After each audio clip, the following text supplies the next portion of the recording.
Hi and welcome to my channel. My name is Lucy, and I will be walking you through simple greetings in English. Let's get started. When you meet someone in the morning, you say, "Good morning." The person responds, "Good morning. Did you sleep well?" You reply, "Yes, I did."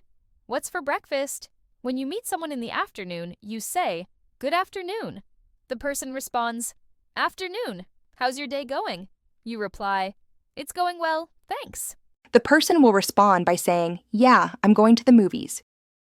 You reply, "I'm just relaxing at home." When talking about the weather, you say, "Nice weather today, isn't it?" The person responds, "Yeah, it's beautiful." You reply by saying, "Definitely a great day to be outside." When showing interest, you say, "What do you like to do in your free time?" The person responds, "I like reading and hiking." You reply by saying, "That sounds amazing. I've been wanting to try hiking." Or, "It's been tough." You reply, "That's great," or "Sorry to hear that." When someone asks, "How are you?"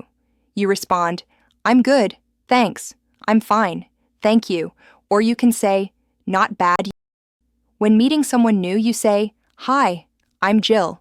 The person will respond by saying, "Hi, Jill, nice to meet you." You reply, "Nice to meet you too." When asking about someone's plans, you say, "Do you have any plans for the weekend?" That's it for today's lesson. Remember, practice makes perfect. With these strategies in mind, you'll improve your English skills in no time. Thank you for watching. I hope you enjoyed this video. Don't forget to like and subscribe for more educational content. See you in the next one.